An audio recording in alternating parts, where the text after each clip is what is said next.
And we Good are evening, back. everybody. Welcome to the Unacceptables podcast. I am Scott, and this is Jay right here beside me. Wow, what a time to be alive, Jay. I think I need a minute to kind of think about this because the world's elite are gathered right now to tell us about how to live our lives, and I think I might need a minute. Maybe I Yeah, need a couple of minutes. Let's just roll this video, guys. Welcome. This is stream number. I don't give a fuck how many. Thanks for joining us. Number 5. Yeah, we're on number 5. For those of you that have been in the previous or been a part or watched the previous streams, this one promises to be just as poor as all the other ones. So, and probably another life decision you'll regret at some point. But here we're gonna roll this first clip. Always, guys, read the ticker down the bottom. Our contact info, all our socials are down the bottom, as well as always the theme of the show, what we're going to talk about, always at the bottom as usual. And here is our first little bit here, which I guess we're going to go with. This is Russel Brand from his Live Free channel with Andrew Lawton of True North News, talking about what's going on in Davos at the WEF summit. So the that's what. finest brand in England, Russel Brand. Yeah, there you go. Good job, Jay. All right, here we go. Let's roll this one. We'll be back, guys. Give us a couple of minutes here. Are you having a nice time? Yeah, it's great. You walk through and everyone's giving you hot chocolate. Today I was given Saudi Arabian hot chocolate. I was given Facebook hot chocolate. I was given United Arab Emirates hot chocolate. There's lots of hospitality, although a little bit of a cold weather for those of us that are not necessarily used to it. I'm Canadian, so I'm good, but some of the others I worry for. You can't just douse yourself in hot chocolate in an attempt to inoculate yourself against circumstances. Andrew, have you seen anything so far? Like, firstly, I just want to get an idea of what it's like. Is it just like any ordinary conference, or can you see any evidence of globalist skullduggery aside from what sounds like delicious hot chocolate? I haven't seen the globalist skullduggery just yet, but we're also still getting set up here. And it's a bit like a weird billionaire trade show, because when you walk down the main street, all of these stores, which the rest of the year are ski shops and coffee shops, have all been taken over by corporations that pay a large amount of money just to basically turn themselves into exhibits. You've got Microsoft and Salesforce and Uber and Amazon, and they all just try to bring in politicians and investors into these little pavilions, they call them. Lovely metaphor for globalization. Little local stores taken over by big corporations. That's amazing. They just turn them into little temporary little booths, lure you in like you're going to be Shanghai. Oh man, I love that guy. He's so entertaining to watch. I mean, honestly, he's like, Yes. if you guys got to check him out. He's on Rumble, and that's where I recommend checking him out. We will get something. And you can going only on. see most of his content on Rumble. He does a lot of stuff that he's not allowed to do on YouTube at all. He'll literally say that, okay, I'm going to be on Rumble or on YouTube for another couple minutes, and then I'm switching over to Rumble so that we can talk for real. Yeah. And there's a few people doing that now. So this is the time of year where all the global elite, so what I like to refer to as the morally deficient, gather at Davos, Switzerland to discuss how we should live our lives and how the world should operate and how things should go in the world. And I'd like to just open with something quite interesting. Now, all of these global elites arrived in private airliners, private jets. So there's got to be, I don't know, probably 1,500 jets that flew in for this thing. They all had to pay roughly, at least for the private people, not the politicians, they all had to pay roughly about $1 million just to be in this event. So a $250,000 a year, or sorry, a $650,000 a year membership plus $250,000 just to get into the event.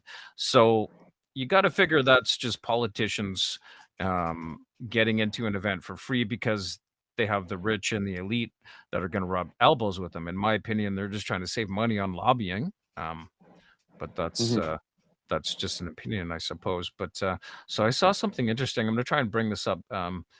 give me 1 second here. You guys see in the bottom here. So here's how these people live their lives. They fly in on private jets, and they party it up. And here's what we've got. Just 1 second, folks. Here, let me set this up. There we go. Perfect. So, as there will be those of you that will only listen and not see the stream, I'm going to read this. So, report put out by the Gateway Pundit, and I actually like them. They're pretty good. High-priced prostitutes descend on Davos for high-powered leaders at the World Economic Forum. The World Economic Forum's Davos summit began Monday. This brought a large surge of prostitutes to the town who were booked into the same hotels as some of the attendees. Imagine that. So they're showing up there in their private jets, and they're already ordering the prostitutes to make sure they're all ready, and good to go for the morally inferior, Divorced. morally divorced. So this Divorced from morality. Yeah. This is a report by the Daily Mail here. So the Daily Mail reported the global elite tackling the world's greatest problem, including gender inequality at the Davos summit, are rather fueling a surge in prostitution at the Swiss resort town. Demand for sex work skyrockets each year at the meeting. Imagine that. Every year they do this, right? At the meeting of world leaders and business tycoons who jet in from all around the world to rub shoulders with each other while they tell us about climate change and how we're damaging the environment, by the way. Escorts are booked into the same hotels as high-powered bosses and their employees during the 5-day summit, which starts January 16th. Liana, who is the person we're getting quoted from here, charges around $760 an hour, so about $2,500 for one night, plus travel expenses. One prostitute in Davos gave us more insight to what happens. They say she made it clear she doesn't reveal who uses her because you don't want to get into litigation with them. So, I mean, that's kind of what we're doing here. We're being led by these global elites, and being told how to live our lives while they fly in with private jets and hire hookers and likely have mountains of cocaine to consume, and party it up. That's a real story. I mean, I'm not making this up, and you guys can search it. So there's that. There is that. Interesting. Well, I mean, and there's going to be all kinds of frivolity with the amount of money that they spend to get there. It's up, we were discussing earlier. It's upwards of $810 million per year for those who want to be a member of the WEF and to go to their annual 810,000 million. Oh yeah, 810,000. Yeah. Sorry. Yeah. Carry on, sir. Thank you very much. Yeah, so like it's an astronomically expensive thing, but of course that's only if you're not a politician. Politicians, they get in for free. I don't believe that their membership's free, but I know that they get into this thing for free. So that's where that goes. Now, one small ray of sunshine, along with BlackRock starting to kind of back off on the ESG financial manipulation that they've been up to for so many years, that's kind of still going on. But in addition, there's only one leader of a G7 nation at the WEF summit this year. In 2022, they had 5.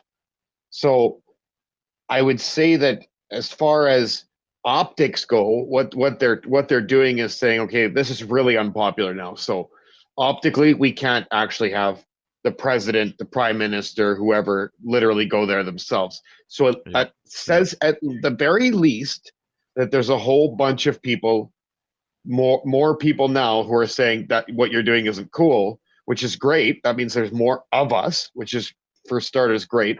The other thing it says is that they're completely scared shitless of Christine Anderson opening up on them in European Parliament for the world to see, because she will rip you a new asshole, as we've all seen many times. Yeah, I don't think you want to fuck with her for sure.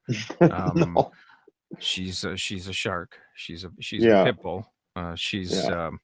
She's the spirit animal, I think, of Pierre Poilievre in our parliament. Certainly, she's quite the shark, and I love to see her go. She's very well spoken, very charismatic. And look her up, by the way, folks. Look up Christine Anderson in the European Parliament. She gives a lot of talks. Now, great YouTube channel. She has a really good YouTube channel. I definitely recommend subscribing and following that. My name is Christine Anderson. I'm a member of European Parliament. Dear Canadians, do not give up. You are on the right path, and many people around the world are with you in their thoughts and wishes. Mr. Trudeau, you are a disgrace for any democracy. Please spare us your presence. Thank you.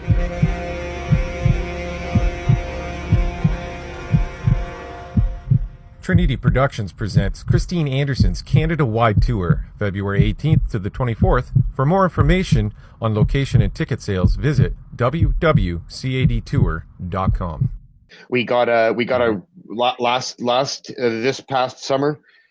She sent a Happy Canada Day on Canada Day morning that came up in my YouTube notifications. So the first thing I got was Christine Anderson saying Happy Canada Day. So that was cool. Awesome.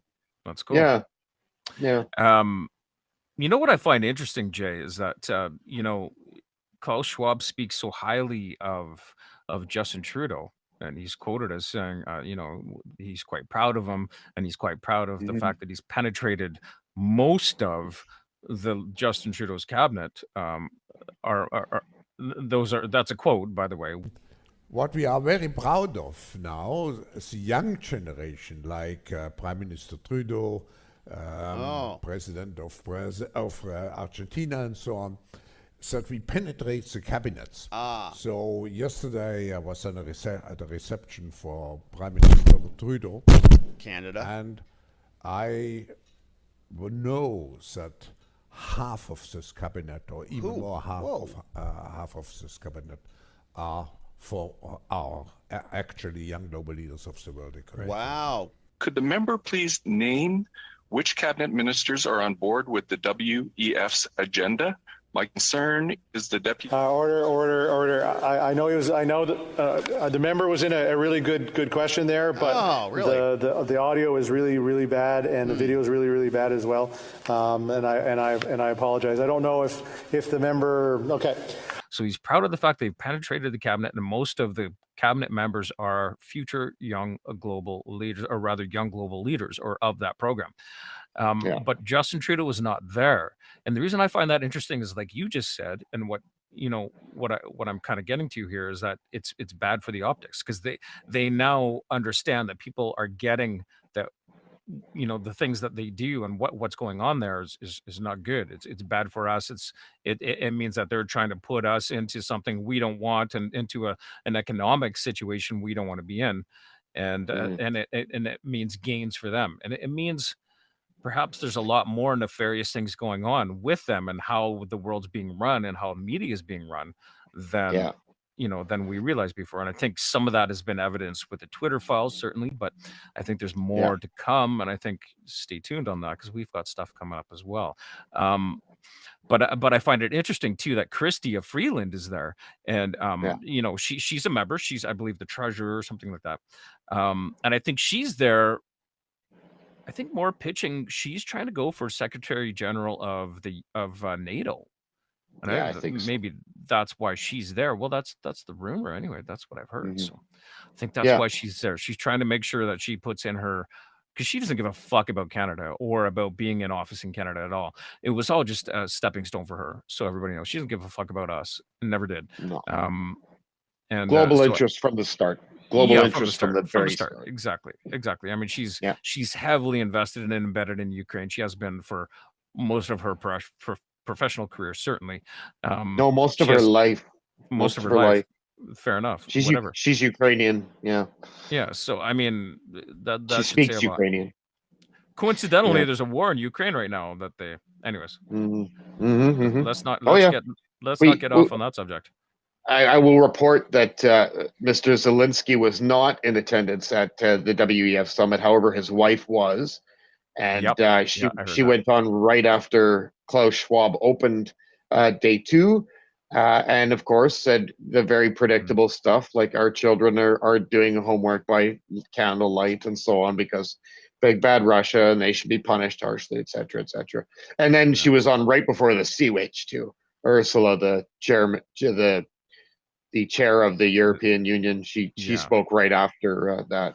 I just call her Ursula the Sea Witch because whatever her von der Hooven last name is doesn't matter to me. Von der who gives a fuck.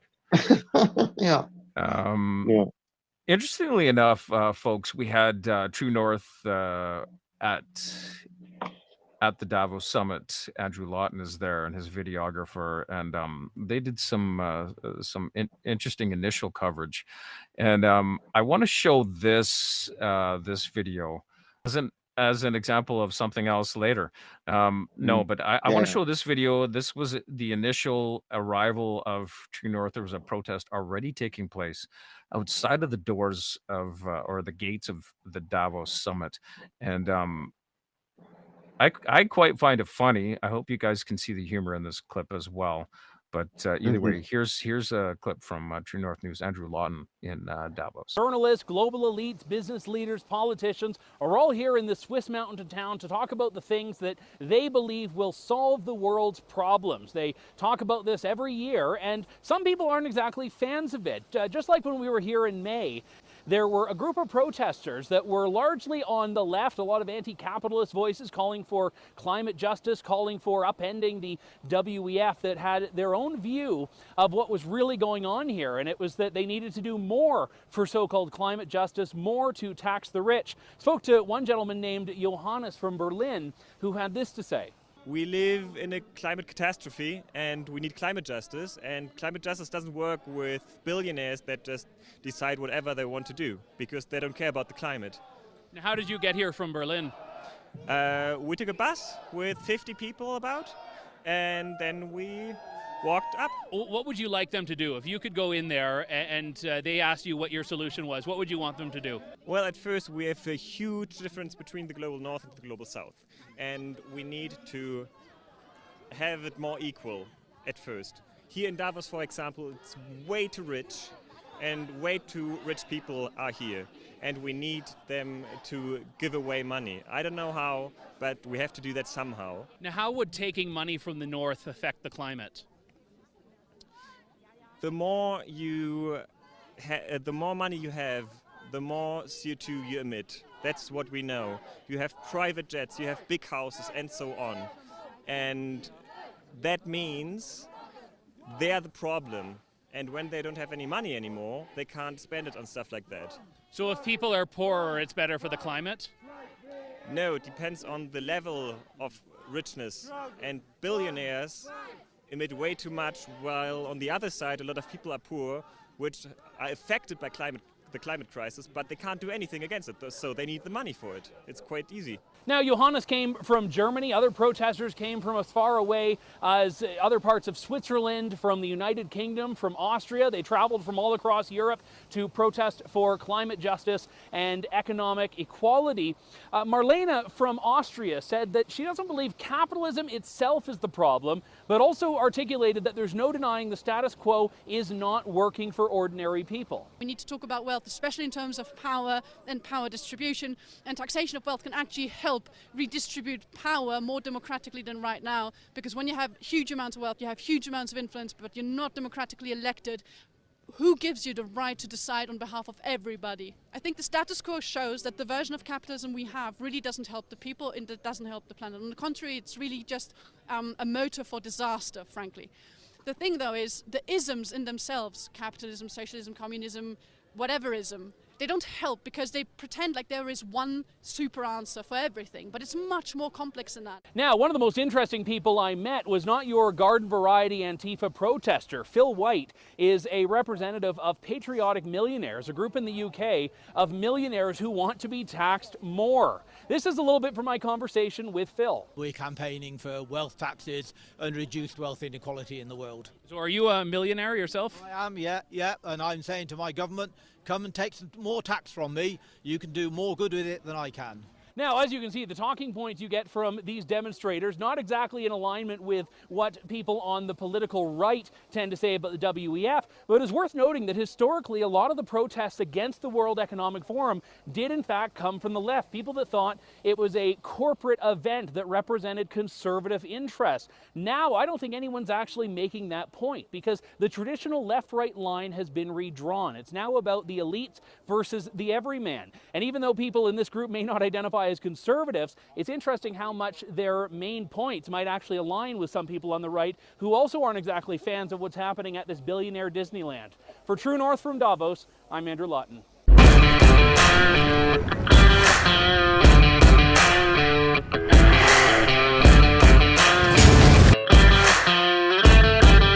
right, so there you have it. I found that fella quite amusing. He was trying to describe how the rich would give money to the poor in the South, and couldn't quite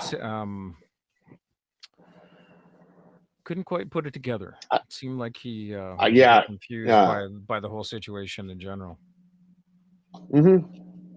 Yes, well, there's some real oversimplifications about everything from the people on the left, like just the simple basis of not understanding that a market is the best entity to decide what currency is, what its value is, what its worth is, what goods are worth, etc. A market should decide that. You try to dictate that, and you get Soviet Union, 1936 million Ukrainians starving to death. That's what happens when you try to control the free market. You can't. You need a market that's free in order for a society to run properly. And so and that guy just doesn't understand that aspect at all. Now, the lady, she's right for the most part, except for the part about well, no, she's actually right about all of that, except for maybe that we don't need any elements of communism, for instance. But I guess the point that I'm trying to make here is that there needs to be a redistribution, and we all, and a lot of more ethics needs to be determined more clearly now that we are in this technological age. A politician should not operate the same as they did in 1940. That's pretty clear to everybody. It's got to change a little bit. Things have to shift around. We need more transparency. The main problem and the biggest issue that I have with the World Economic Forum concept at all is that basically it's a way to say we cannot trust people to elect the correct leaders in various nations, and for those leaders of those nations to just govern as they see fit. We have to have a central body that dictates to every government what they will do, and we will call that democracy. When it's just not democracy at all. There's nothing democratic about that. and subverting the voting process altogether by creating mega corporations that then end up running everything. Well, now you've completely subverted voting altogether. So that's not democratic at all either. So it's like, it's not free market. It's not democracy on a geopolitical or a global level. It's horrendous. It's absolutely horrendous. It's everything that we should have learned about the Soviet Union 100 years ago. And we don't seem to have, or a big chunk of our population doesn't seem to have learned fucking anything from the 60 million fucking people that were murdered by trying to force everybody to be equals. You know, 60 million. It was a greater number than that if you look at what Marxism in as a whole, communism as a whole. That's just Soviets. That's not including Mao. That's not including about 12 other Chechnya, Romania. Yeah, there was a lot of Mussolini even, there was a lot of really bad totalitarianism in the way worse than the Middle Ages for sure. And the ingredients of totalitarianism are things like controlling free speech, disarming a population, forcing an agenda, canceling political opposition, jailing political opposition, forcing people to be in fear 365, 24 hours a day. Because the greatest thing that they could do whilst having you in fear is provide you with a solution or a rescue or some sort of out for that fear, because then they've provided you with, and it's a classic circumstance of what's the psychological term, Jay? It's a fucking grift. That's what it is. It's a fucking grift. Fair enough. Either way, it's somebody pretending to be smarter than they are Yep. and telling you that they know better than Nobel Prize winners. That's what it is. Yeah, fair enough. Fair enough. Grift. They don't they don't get any psychological terms. I'm not even going to say Carl Jung's name when I'm talking about people like that. It's yeah, no kidding.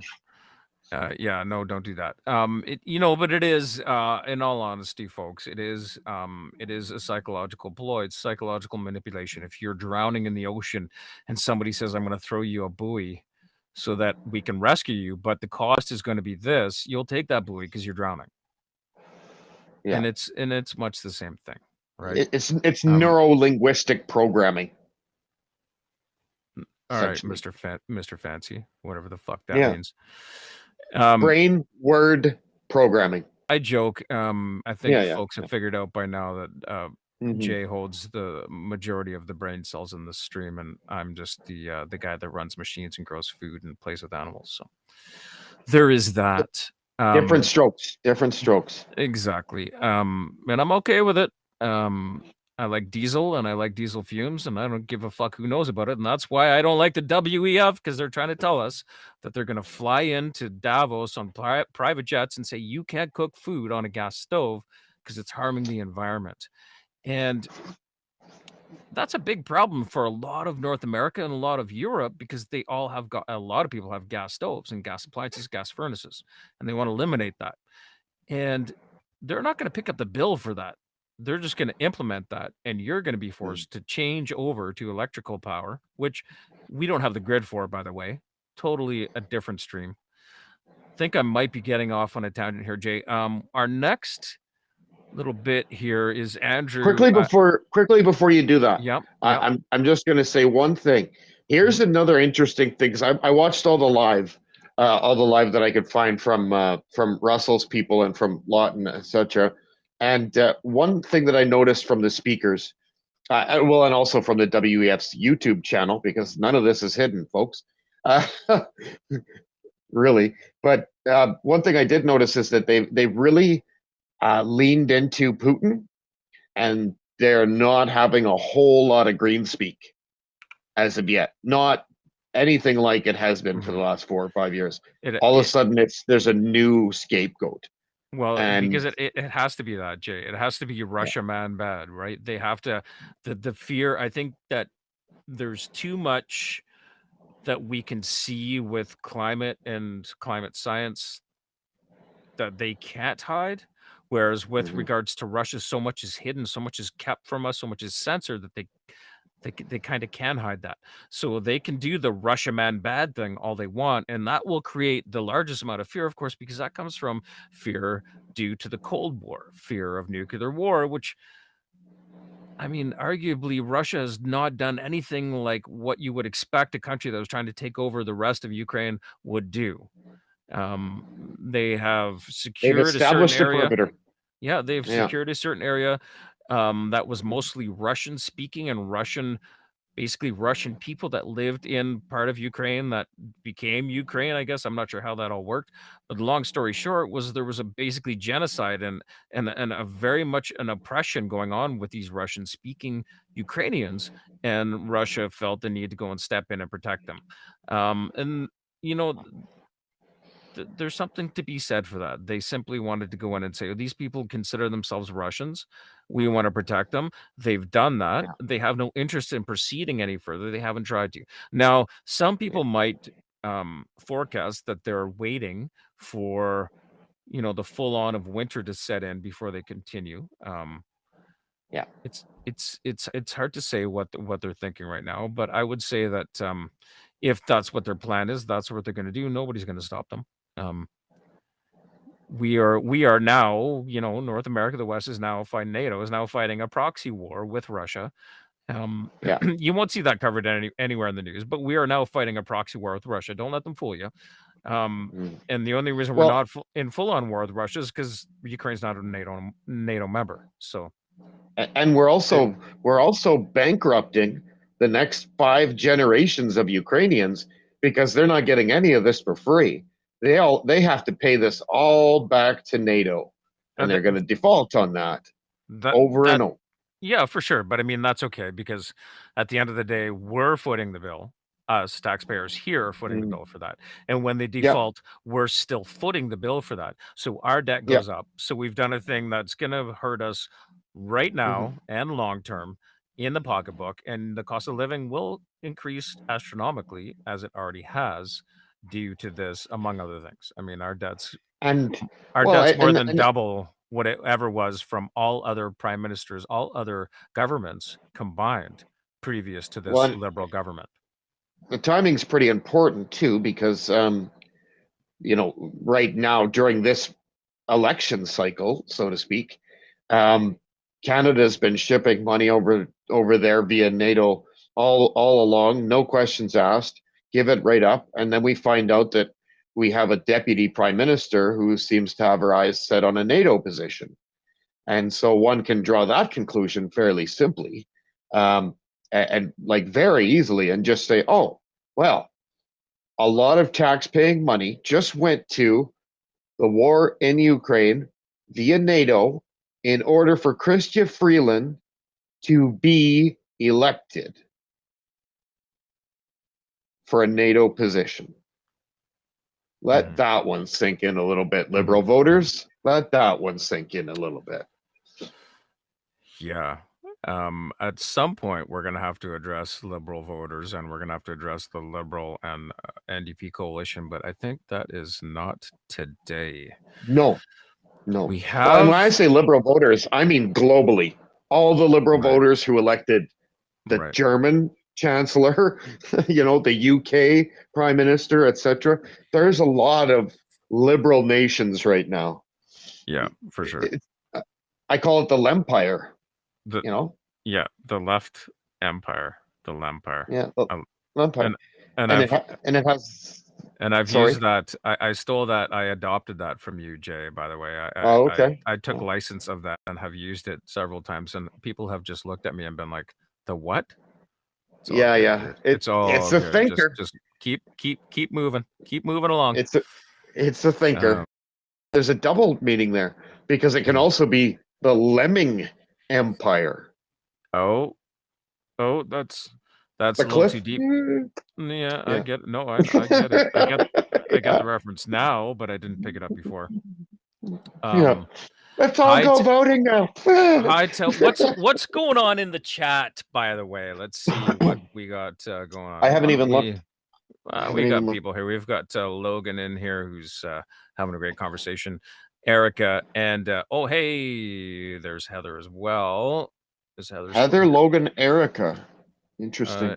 I don't see a note from Heather here in a while. Maybe she left. I didn't. You kind of trailed off like you were on a CB radio. Was that a Niner? I heard? No, that was me trying to do audio effects. Trying to add some mystery to the stream. Putting remixes on it. Yeah. There you go. All right. You guys stay good. Everybody looks like they're behaving in the chat, so it doesn't look like we're gonna have to kick anybody out today.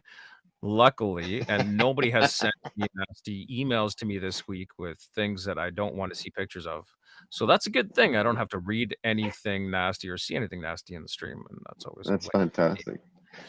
Thanks for coming out, you guys. Thanks a lot. So here's a question, right? We have this big multicultural event. That's what the WEF is, quite multicultural. If there was one thing I would give them, it's that. And in fact, the Saudis and the United Arab Emirates are both represented, and they had a booth. The Saudis had a booth, and it had some very interesting hospitality there, I think. Scott, do you think we have anything related to that at all? We do, and I quite like this clip. You guys, True North is doing a great job. Oh yeah, Lawton's We home run you, hitter, man. you gotta go check them out. I mean, they are the next. They should be our mainstream media in Canada, in my opinion. And Well, if you're not they. following True North on YouTube, go follow them. Mhm. Please, we are not in any way related to True North. We just support what they do because they're doing a great job. I'm gonna roll this clip. This is Andrew Lawton tooling around in Davos again, getting kicked out of the Saudi booth. So let's roll this here. From Davos, Switzerland, I've just been thrown out of the Youth Malchus, which is a pavilion here on the main stretch in Davos, hosted by the Mohammed bin Salman Foundation. Now, this is a Saudi Arabia foundation that is a partner of the World Economic Forum, and their mandate, according to the World Economic Forum website, is to discover, develop, and empower Saudi youth to become active participants in the future economy. We walked in off the street, we're checking out all the buildings here, and we were invited on a little tour. My videographer and I went along just listening. I didn't even ask any questions. And as we neared the end of the tour, which my videographer had been filming just because we're covering everything in Davos, we were approached by someone who told us we couldn't film. And she actually demanded to see the footage that we had taken of just walking around, seeing the tour that they were providing to get the word out about the work they were doing. I'm not sure why they're here if they don't want people to understand what we're doing. Now, needless to say, we didn't turn over any footage, which we were under no obligation to do. We just politely left. But it's a little bit of an odd thing. Why would you be here to try to get your message out and not actually want people who can bring that message to a larger audience to do it? Now, one thing I would point out is that the building behind me, where the foundation is headquartered, at last year's annual meeting was actually by the Saudi government itself. It was the Saudi Cafe, but now it's got the slightly more palatable sounding Mohammed bin Salman Foundation branding. Now, it wasn't a complete loss, though. I didn't leave without getting a free glass of Saudi hot chocolate. So even when you get thrown out of a place, there still is some nice Saudi hospitality for you. From Davos for True North, I'm Andrew Lawton.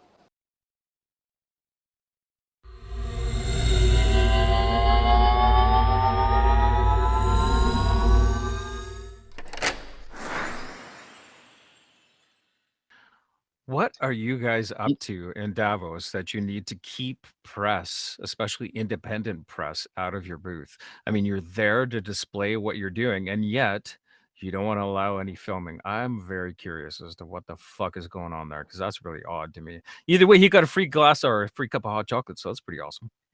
Well, he has a full press pass. They are a sanctioned international news agency. True North now, so that's amazing. He even rolled up on Klaus Schwab at one point, who was having an interview with another I saw that. journalist there, Yeah. and so that's he, great. Kudos to them. Yeah, he's doing a great job. And you can certainly tell that it's non-biased. He does a great job at being very factual and digging down into the dirt and not being I mean, I suppose he's got a more conservative view, but who can blame him at this point in this political climate for having a more conservative view, certainly. You know what? I'm going to start a rumor right now that I'm sure is probably true. I bet you Fox News has already approached Andrew Lawton. I bet you they have. So I don't know about that, but I know Ezra Levant of Rebel News was on Tucker Carlson not so long ago. So I mean, they see us up here. They like not to say that we're not likable as Canadians, but they see us. They see what's going on, and they're aware. Yeah, particularly Western Canada and people in the South are very, very kindred as far as inequality over time, as far as putting up with somebody's snooty attitude all the time.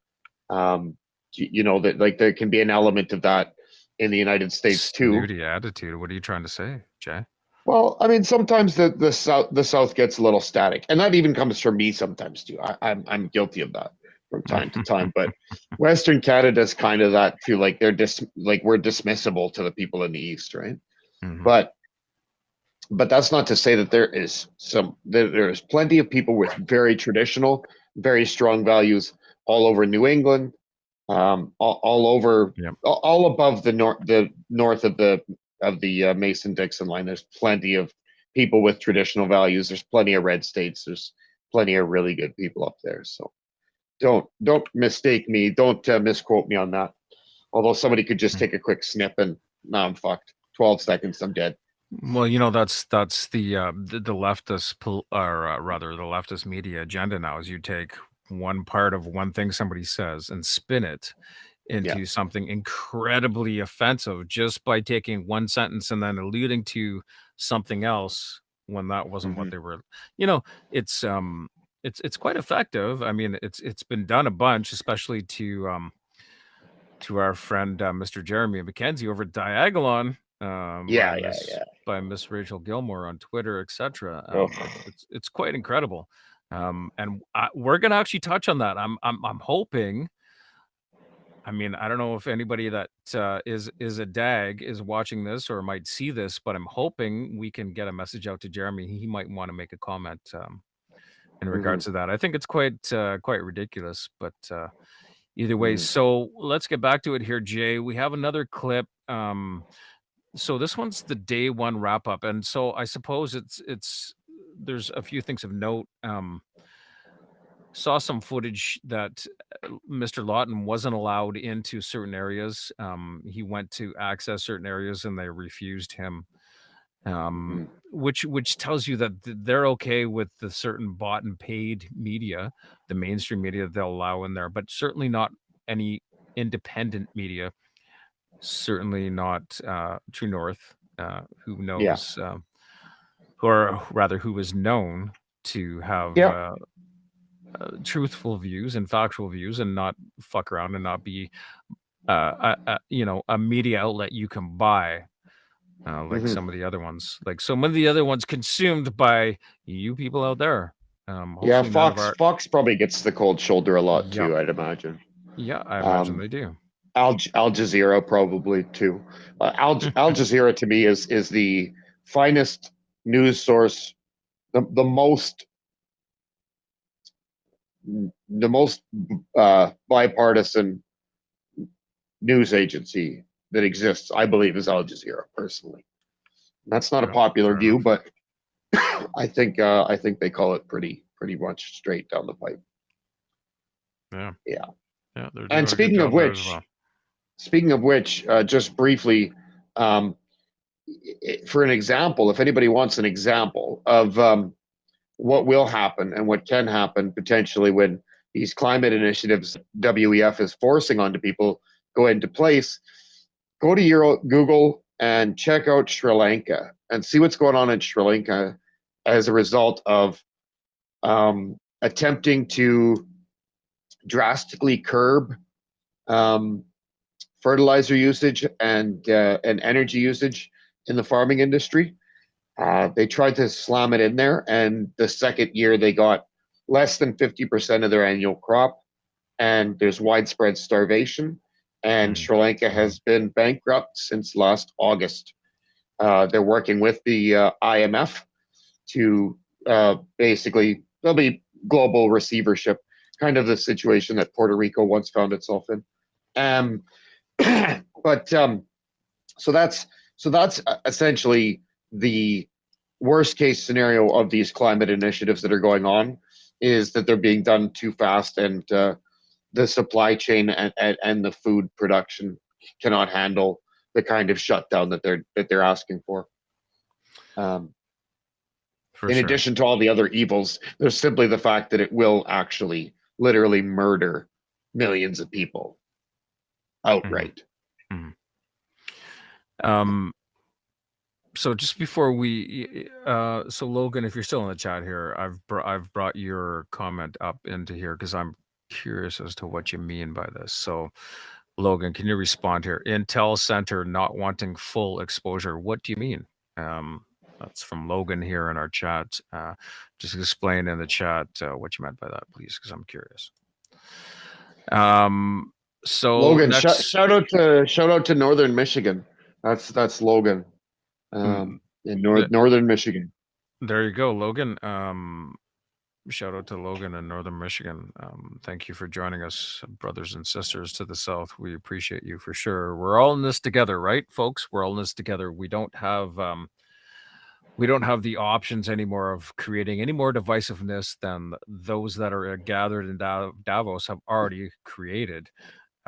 We have only the luxury and only the sense of pulling together and finding common ground. Find your friends, find people that are of like mind, and support your ideals. And if they appear sickly and maybe they're having some sort of heart issues, be careful, because they could have been a former cult member you might want to be steering clear of. Just saying that out loud.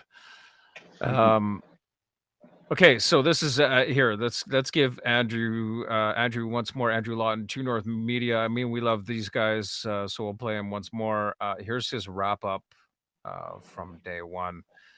There's a couple of quick little notes in here you guys should pay attention to. All right, so we'll be right back. Annual meeting. A lot of the really meaty sessions don't start until tomorrow, Tuesday. Today was more of a ceremonial affair, but even so, they went right headfirst into things by talking about how we can all live climate-positive lifestyles. What is a climate-positive lifestyle for you? Yeah, so I think the challenge is that, except for indigenous people who really had this nature-positive lifestyle. No? Today we have such a footprint, no? With everything we do. Even if we come with the train, there's always a big footprint in producing this train, in producing the rails. So actually, it's not possible in Switzerland to have climate-positive or nature-positive lifestyle, except if you're actively investing into nature. And I think this is what we need. No, we need not just to talk about the footprint, but also the handprint. No? So that's why also I dedicate my full professional life in Parliament, but also I work at South Pole. We try to have a positive impact on the world. And I think this needs to be an ambition, that we invest into nature to have, again, this positive net balance. No? That was the first discussion to take place at this year's World Economic Forum annual meeting, though much of the festivities today were actually more ceremonial in nature. They held the annual Crystal Awards, where they reward some of their honored celebrity guests for all their work and all their participation in things like climate change and sustainability and all of that. The opera singer Renee Fleming received an award, the actor Idris Elba, and they also gave a big warm welcome to members of the media who are here ostensibly to cover the World Economic Forum. Tonight had a media welcome reception, which I, as an accredited member of the press, was invited to.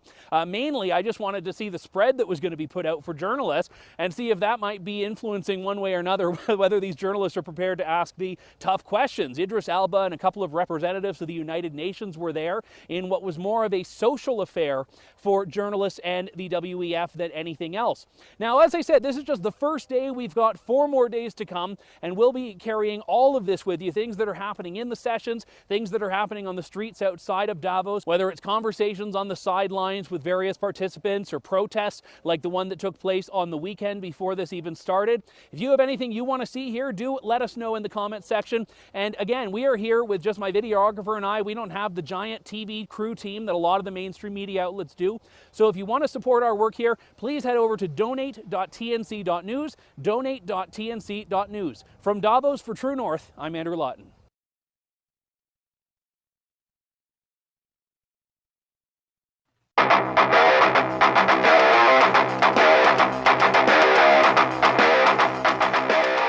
So if you can donate to True North, you should. I have, and because I believe in what they do, and I support, any independent media, certainly True North, that are doing that good of a job, going and putting themselves out there at their own expense and trying to give us the real facts. And they do such a great job. So please, if you guys can, go and support True North Media. And again, we're not sponsored by them. We don't have any kind of partnership with them. We're that's just me personally saying I believe in what they do, and I support them financially, and you should too, because we need to.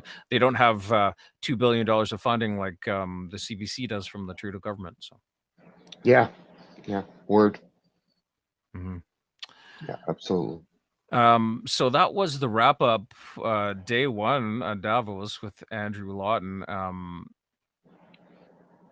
There's a lot to be said, and I'm going to bring this little comment up here with from Logan in the chat because he's got a good point here, Jay. So what this says here, I'm just going to read it. Logan's a she. Sorry, my bad. She has a good point here. The Saudi tent kicking people out of the news, or keep kicking people of the news out. They had intel set up and did not want the neighborhood to know what is what I meant. Yeah. So I think, Jay, you know probably better than I do what. Well, yeah, they're all going to have their national. There's going to be lots of national security there. Any politicians that are there, like for instance, CSIS will be there with Chrystia Freeland, and then the Saudi, whatever their black box agency is, will be there wandering around. Oh yeah, like I imagine every single one of those journalists has somebody following them around the whole time. Yeah, well, Probably. certainly CSIS for Chrystia Freeland will be there. They might have one member of CSIS there running some kind of computer system and such. I mean, you were saying they brought some insane amount of. Yeah, you said they had brought some insane amount of police in there. So I mean, it's not a policing matter. I think it's probably more. No, they espionage. Yeah, no, exactly, and they brought an insane amount of thugs in there, not police. Let's clarify. Yeah. We're going to touch on that actually. So while we have a little bit of time here. Let's talk about the next stream before we go to the next clip, so that we can capture everything. We're going to talk about a little bit more about the summit of Davos. I'm sure a few things will pop up between now and Thursday, but primarily we're going to talk about the fact that there are 5,000, I believe, 5,000 armed either military or police officers in Davos as a security force. And that, to me, again, I'll ask the same question. What the fuck are you up to that you need 5,000 armed guards? But we'll touch on that on the next stream. I believe there is some merit to actually following that. Yeah, me too. Yeah, as soon as you mentioned it, earlier, I thought like, yeah, we got to get that in there. And one of the reasons why I felt like you did that we should have 3 WEF shows this week, so that we can make sure that we get a chance to cover everything with and give the detail, give it the detail where it's needed, etc. Yeah, we had for those of you that have seen our previous streams, we had announced that we would cover the bills that were being tabled and passed in Canada. However, this is something that we can cover next week or in little segments. And this going on in Davos is only once a year, so we would be remiss not to cover it. Certainly while it's happening live. I don't think Senate is back in session until the 22nd or 27th. So it's not like we have time to cover it before they go back in. Exactly. Fair enough. And that's just it. This is happening now, and so that's what we wanted to talk about and cover and break down for you. So our last clip here. Do you want to roll this now, Jay? Anything else you want to add before we roll this last clip and then finish off? No, I'm good. Yeah, let's roll it This is the one with Niall Ferguson, guys. So well, here, let's just roll it. You'll figure it out. Is it you think a lot of the green energy proposals we've seen so far have not really been all that effective? Well, it's a little bit like economic planning through the ages. If the US government, or for that matter, the European Union, mandates a transition to so-called renewables without thinking through the unintended consequences of that kind of central planning, you get what we've seen in the last 2 years. You could call it greenflation, where prices have soared. In practice, putting a price on carbon is not something that consumers were ready for. So even before the Russian invasion of Ukraine, you could see some of the problems playing out. It's very hard to get to so-called net zero. Truth, the world continues to need hydrocarbons, and cutting down the supply of hydrocarbons is just a recipe for higher energy prices. That's not politically sustainable in democracies. So you can see why this enterprise has run into trouble, and I think that was predictable. Do you think that the problem is the specific goal, or is it that idea, as Hayek wrote about, that you just can't centrally plan something like that as government? Well, I think the solutions to the problem of climate change or global warming, which I certainly don't deny, will come from technological innovation. It's technological innovation that's made solar so much more efficient in the last decade or so. The idea that central governments, or for that matter a world government of the sort that some people at Davos dream of, could somehow bring that about, I think is at odds with historical experience. So my sense is that fears of a climate catastrophe today are a little bit like fears of a population catastrophe back in the 1970s. They're the kind of nightmares of the end of the world that technocrats, educated elites are often drawn towards. My sense is that we will, in fact, gradually transition to more efficient energy. We've been doing that, in any case, for decades. I mean, if one simply looks at the reductions that have already happened in emissions in Europe and North America, that wasn't because of government mandates. The big problem is still China. If you look at all the increase in carbon dioxide emissions since Greta Thunberg was born, about 2/3 is China, and about 85% of the increase in coal consumption.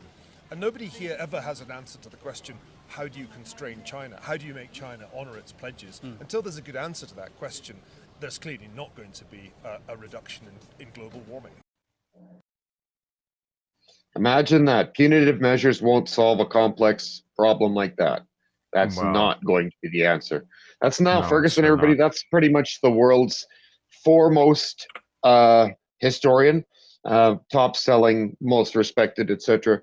Pick up any of his books, you'll be amazed. There's a great documentary on YouTube called The History of Money with Niall Ferguson, who it's a brilliant mind. That's a generational mind that, you know, it's going to be a shame to lose one day, but as long as he's doing what he does, he's an incredible thought leader. So I urge you to follow up with Niall Ferguson if you're ever looking for something to watch on YouTube. Yeah, for sure. He's brilliant. Another person we can recommend. I think that, folks, is going to do it. We have had fun. This is Tuesday. Thanks for those of you that joined us. We'll be back Thursday with some more coverage of the WEF Davos Summit. Probably likely with more coverage provided by Andrew Lawton, as he is really the only main, or rather independent media source that we've been able to get anything out of, other than Rebel News, who doesn't really seem to have much. So we'll try and stay on top of that as well. But go check them out, Rebel News on YouTube and True North on YouTube. And join us as well. Look at our contact info at the bottom of the tickers. So the Telegram page, join us there. That is t.me Rabbit Hole Guild. YouTube, you're watching us on YouTube, obviously you know how to find us there, and join the guild, and I put that in there as well. It should say join the guild so email us at jointheguild.com. All right, anything else, Jay? It's join@rabbitholeguild.com. Oh, okay. Well, fair enough. It should be. That's the email address. Yeah. It's you got it right on the ticker. The printing is small, and I don't have my glasses on, so I'll put it in the description of the video anyway. But don't worry, with the new Neuralink that they're proposing at Davos, I'll be able to read everything from 14 miles away, so that should be good. I suppose that's true. Yeah. Right. If you need that's going to do it. That's going to do it for us, folks. Thanks for joining us. We are the Unacceptables. I am Scott. That was Jay. Go fuck yourselves. Yeah, twice, 2 times.